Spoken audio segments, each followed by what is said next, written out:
Mr. Fantastic is a 7-star research grant. Yes, I turn it into Sean Connery for this one.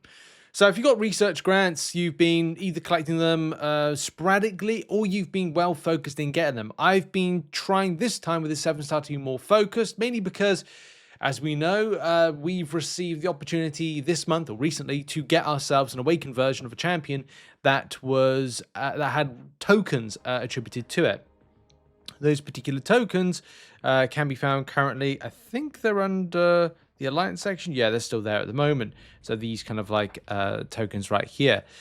This gives hope that if there is a 7-star that Kabam have released in some sort of way, shape, or form, that you can get them, like if it's, I don't know, a Saga-based champion, I think they're called Saga-based champions, then at some stage you'll be able to get yourself like Mr. Fantastic further down the line. But there are people that aren't really interested with this particular champion. I do like the champion. I think I like the idea of having another version, another starage rated version that I can use to have pre-fights. Those pre-fights can be very helpful in Alliance Wars. They can be very helpful in content, but maybe people will see that in a different way. Valiant difficulty this month, actually, Mr. Fantastic can do a bit of business. But let's face it, you want to use a 7-star, then you want to use a 6-star. And also with the current, well, I don't know, annoying structure that Kabam have at the moment with how they roll out certain 7-stars and how they're applicable to content like Wheel of Fate, it definitely makes you feel like, maybe I should get myself like 7-star versions of champions if there is any kind of great opportunity. FYI, I'm not doing Wheel of Fate. Kabam can stick it up there.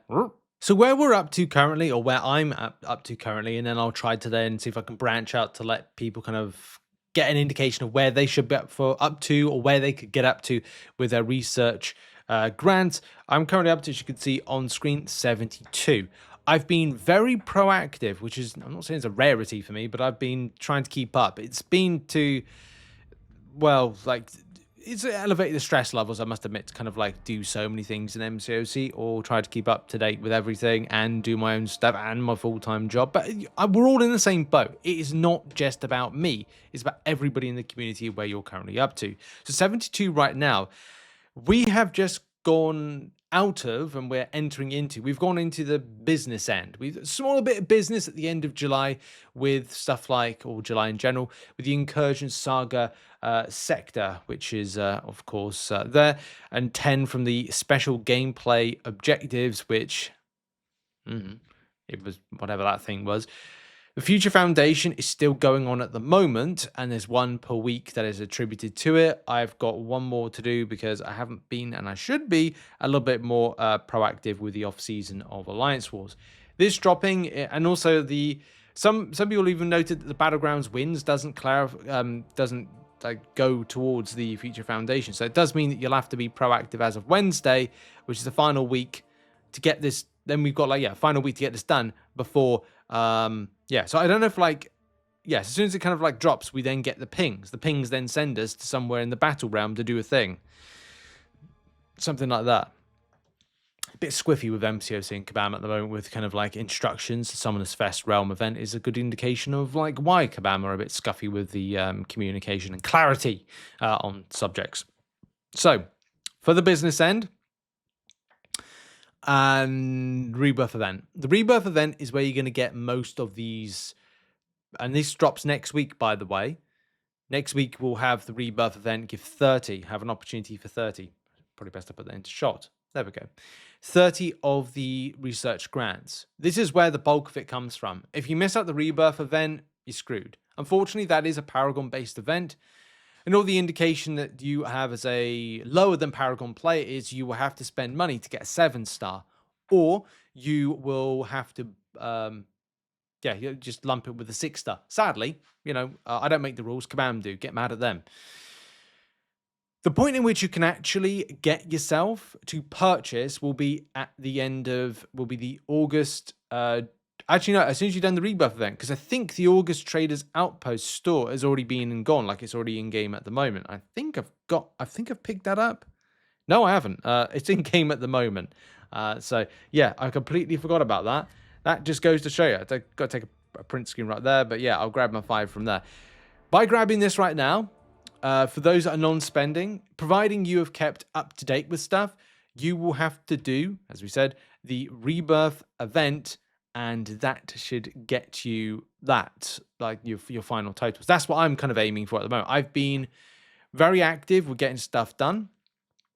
So it means that as I add in my totals right there, going to inventory, which you can see right now, I want 77. So I need to do the Rebirth. To be honest, I don't think I needed to purchase those particular. I could have saved my Mysterium right there, you know, because I've been proactive. I just need the 30 from the Rebirth event.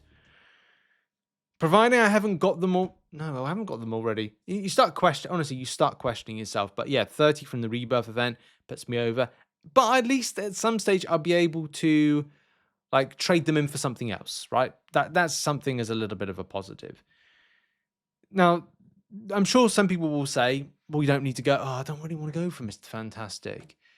Well, that's fine, but you also get a 1 to 2 and a 2 to 3 7-star gem. Like they are Saga related, I assume, and we need to kind of like just double check that.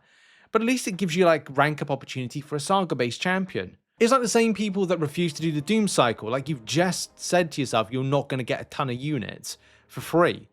Like this is an opportunity. If you were able to keep up with this particular event, especially as a Valiant player, Paragon player, and to a lesser degree if you spent money as a Thronebreaker player, getting access, and providing you could have access to this particular 7-star, you could get those rank up gems, which are actually pretty darn good.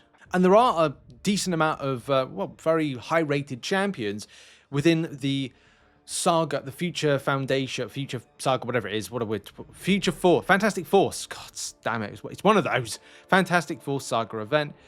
Whether you're making a defensive play with the likes of Enchantress, whether or not using doing an offensive play with something like, you know, my 7-star Scream, he's already ranked 3. You know, maybe I want to save them back. Maybe in the future I'll get a 7-star version of Ant-Man, Fat Man. Maybe I want to take my Gore up to rank 3. Maybe I want to do the same with Morbius. Maybe I want to do... Maybe the buff is kind of like good for whacking Torres at the start of next year. Maybe I'm going to use it there. Like, don't... Arnim Zola has got to be it. There we go. I've already kind of like talked myself into where those gems are going. I'm going to have Mr. Fantastic in there for the, just for the sake of it. Probably won't use him. But at least I can use my rank up gems Saga-wise on Arnim Zola. And I think that would be, there we go. I've talked myself into it as a 7-star for that. There might be other 7-stars that I kind of feel that they're going to be, those gems are going to be better used for. Hyperion. There's a lot of champions. And Gallon, there we go. You know, there's lots of champions I have the opportunity to rank up, and I should rank up, but it's all about decision, isn't it? You've got to make some big decisions with stuff. So finishing off the video, a bit of a reminder, and to the point for those who are interested, we have roughly got, not including the Future Foundation event, you could include that and say that there's about, there's 2 left, I want to say, if you've not done the ones currently on. So say there's about 52 available. 30 that are going to be in the Rebirth event. Then you've got your up to 35 with the August Traders Post, providing you haven't got it already. 40 up with the September Traders Outpost. Then there's 45 with the Season 32. Season 31 puts you up to 50. And then whatever's remainder from the Future Foundation event. Special gameplay objective. I'm not 100% sure if that's something that we're going to see next week. So it could be up to 60. But then that wouldn't make much sense because there's... I thought there was only like 110 to farm, but that would kind of put it over. So let's go with potentially, pending what happens next week, that we've got just over 50 that you could farm. So of course, look at that as your deficit right now and say to yourself, can I actually, or will I actually make it with 50 or 52 extra to farm? And, will you need to spend in order to grab more? Ask those questions of yourself. Don't turn up your nose at this, mainly because those rank up gems are nice to have. It saves you resources. And I'll see you in the next one. Check out some other content. Have a lovely weekend and goodbye.